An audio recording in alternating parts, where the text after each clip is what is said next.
everybody? Big Hurt, getting down prison talk, and you tune into another episode. I'm here with the homie Wes Watson from Dago, and we kicking some stories here back and forth because you guys ask us a lot of questions, and I feel that it's best to get it from somebody else who might have a better perspective.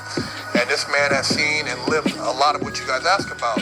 And one of the things you guys are so inquisitive is, about Hollywood's portrayal of prison life and, shot callers in prison. And it's not all glamorous like what they portray it to be.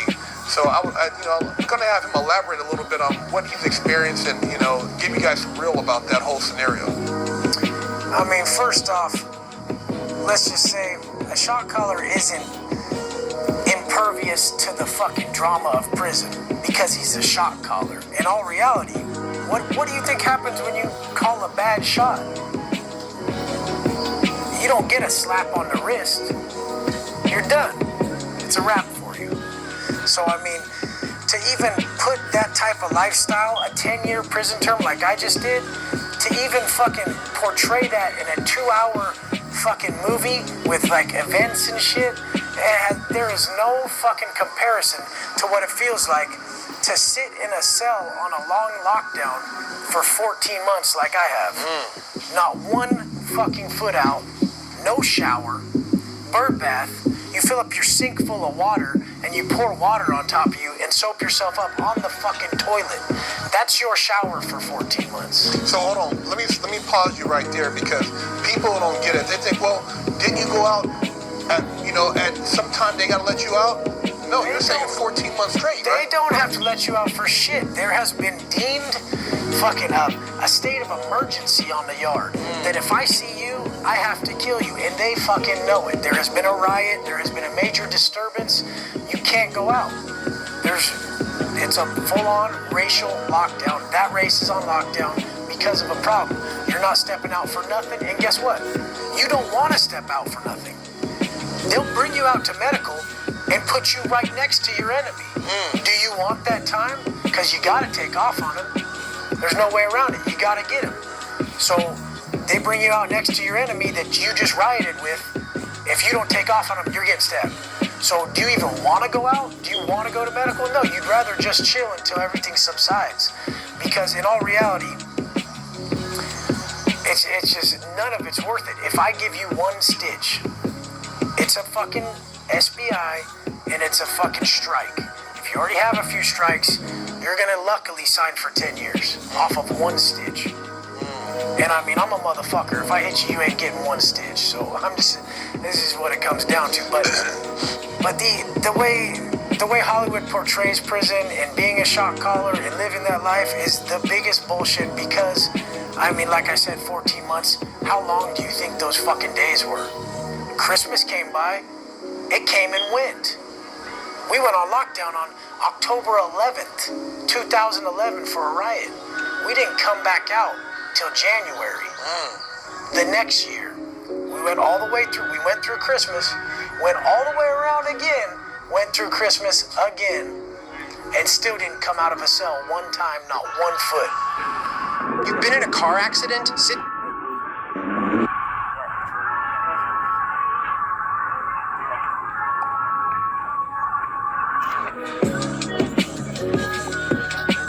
And still didn't come out of a cell one time, not 1 foot.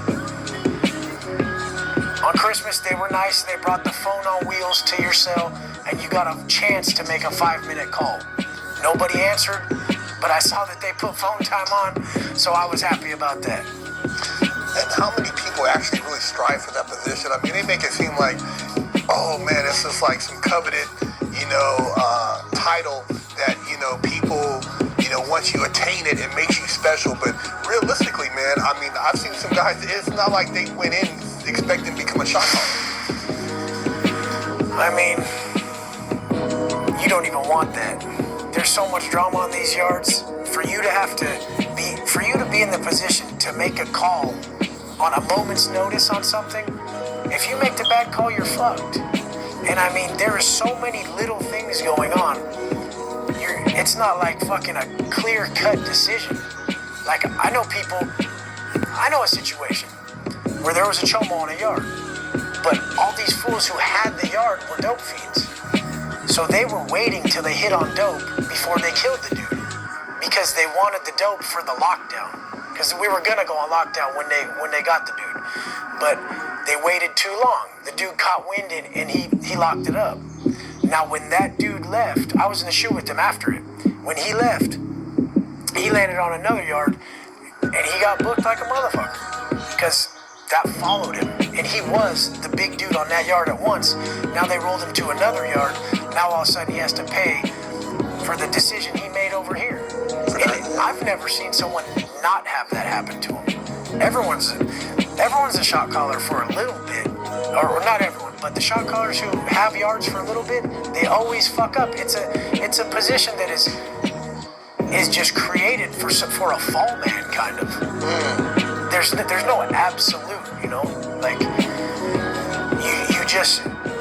It's not like people think of democracy. You vote for the president, everybody cheers, and he has all, you know. It's not like what. It's that dictatorship where they're trying to overthrow you. So everyone wants your position.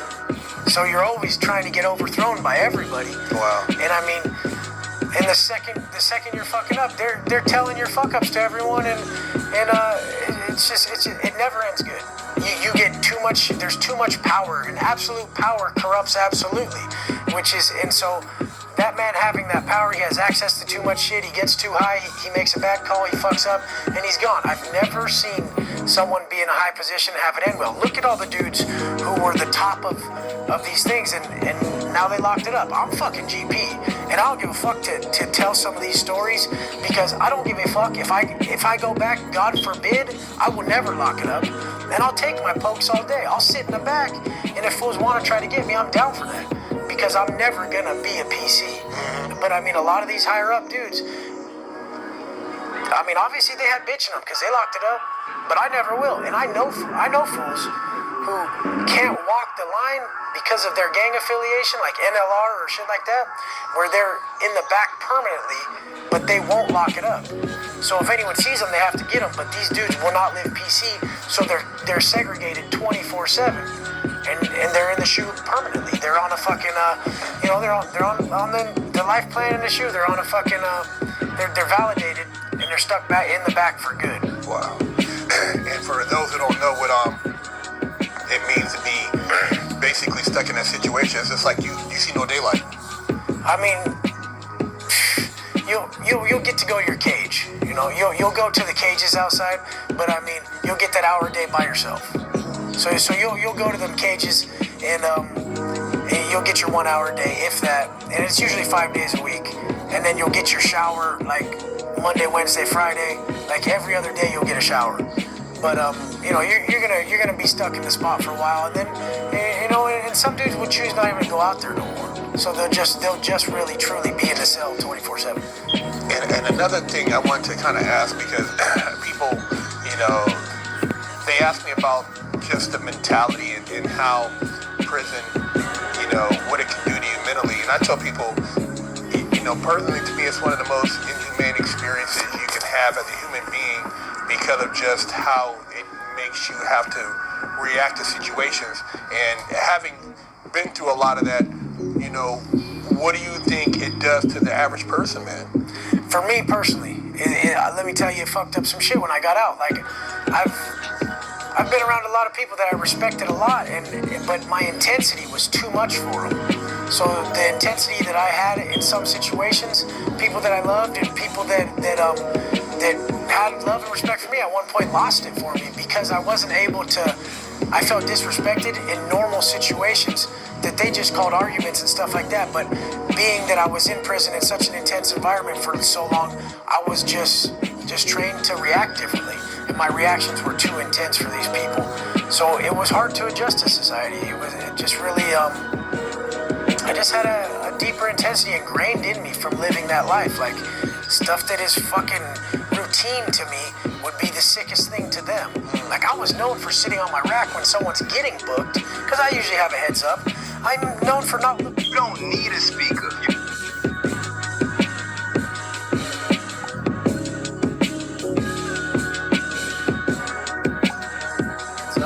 I'm known for not looking up from my book. And I'm just still reading my book, and something crazy's happening, and I'm known for just. They're like, Wes, you didn't even fucking look up. I'm like, yeah, you new ass motherfuckers. You were all standing by the window watching the dude go by on a stretcher. Like, who gives a fuck, you know? I didn't even care about it no more. And it actually had the adverse effect on me to where when people would react to something like that, like it was cool, I just thought they were the least evolved, kind of just like bitch ass motherfuckers. Like hoping something bad happens to someone type motherfuckers, which I don't respect, you know? Like, cause, I mean, sometimes shit goes down with another race. You don't draw attention to that. You keep it moving. Yeah. Like, you never, if some other race has some shit that they're handling, you never draw attention to it. The cameras are watching, people are watching, right. People sense the energy. So, if any, the only thing I would look up for is to look at my people, and if my people were drawing attention to that other race's situation they were handling, they would just automatically be checked after. Well, like, just for even looking. Having said that, what you just said, I remember sitting in a chow hall, and you know, we were eating, and another clique, they were booking their dudes right by the table. They were smashing them out, and everybody just kept eating. Nobody got up and ate faster. They just kept eating, and you know, as we finished eating, you got up, and everybody just walked out like normal. Drawing no what I mean? attention. And dude was laid out. He was just, I don't know what happened to him. I just kept it pushing. To me, that was dry snitching. Yeah. Fuck's your language doing that for? Yeah. You told on everybody for your language, and those fools just caught more time? Yeah. Check your body language. Yeah. Don't give off no sign. And fucking, and act like a real motherfucking convict. Yeah. Why you telling on people? That's the way I looked at it. Hey, you guys out here, you know, we're trying to give you some real game, and you know, some of this stuff, man, you know, once you've experienced it, it's like you kind of wish you maybe hadn't, because I know some things I can just cut off real quick, man, unemotional, just to detach, and people like, man, I'm like, well, it is what it is, and I think that came from living in that environment. But we giving you some real game, man. Me and the homie, you know, Wes Watson from Dago, man, trying to lace you up. So make sure you guys subscribe to the channel and share this, man, and you know, stick to getting your mind right. Big Earth, fresh out.